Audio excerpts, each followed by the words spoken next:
Hey everybody, Jonathan Rose here. Today we're going to talk about Facebook. Got a lot of questions about Facebook because for the first time in 18 months, Mark Zuckerberg didn't sell any shares in the fourth quarter. So that was finally released. So what does that mean going forward? Well, Mark Zuckerberg says that he's going to sell shares for his philanthropy. Stock was at 218 going back July 2017, 123 low. Zuckerberg didn't sell any shares in the fourth quarter. Doesn't really mean very much. All it really means to me is, hey, stock's going down. Why sell stock if you think the stock's better valued at 180, 200? Now, stock's going down because they've had so many privacy issues. I'm a huge believer in Facebook. I am extremely bullish long-term in Facebook, and I personally think it's a pretty good buying opportunity right here. If I take you to a weekly, Facebook, first time it's got under its 200 period moving average on a weekly. We're right there right now. 135, 136 is going to be that main level. Look at that as your line in the sand. So if you're out there looking for opportunities to trade Facebook, well, keep it simple. Above this little level, bullish. Below that level, I'd be a little bit more careful.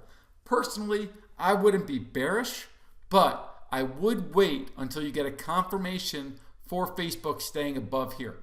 Not a bad trade to put on a long, maybe buying stock or maybe doing a credit spread with a stop under that 200 period moving average. Here's what we need to look at in Facebook because we do have earnings coming up. Looking at earnings, now a lot of information on the chart might seem a little overwhelming, but let me explain exactly what I've done here. Whenever I'm trading earnings, I always look at things the exact same way. What I want to do, especially being an options trader, is I want to look at what the options market's pricing in. I want to look at the expected move. The expected move, it's the implied move, it's 12%. Facebook has earnings January 30th. So what I did is I looked at the February expiration cycle to see how the market is pricing in expected movement after Facebook releases their earnings results. So the implied 12%. The market's expecting a 12% move up or down before the February expiration cycle.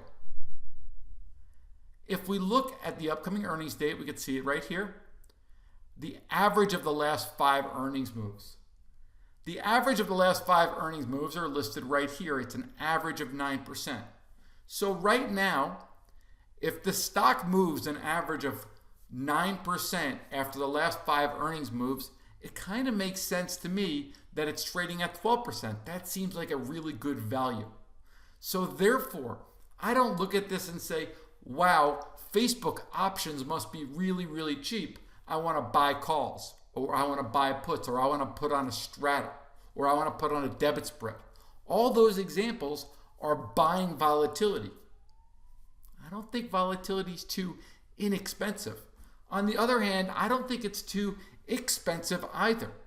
The implied move is 12%. The average of the last 5 earnings moves is 9%. That seems like it's pretty properly priced.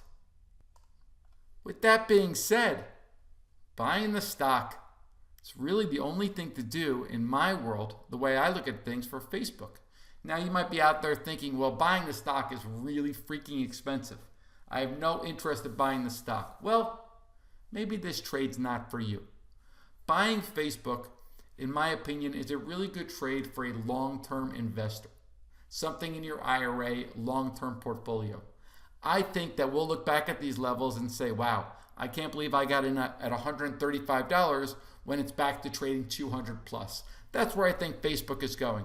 But for you traders out there, just looking for some opportunity, you're concerned about your buying power, stay away.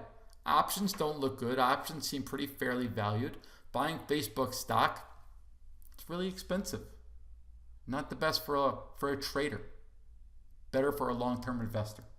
That's what I think about Facebook. Mark Zuckerberg not selling stock. It's just telling us, hey, stock's too cheap. Why is he going to sell stock down here? He had no trouble selling stock when it was way up here. That's what I'm thinking. Hope that helps. My name is Jonathan Rose. I'm the owner of Active Day Trader. Thanks, guys.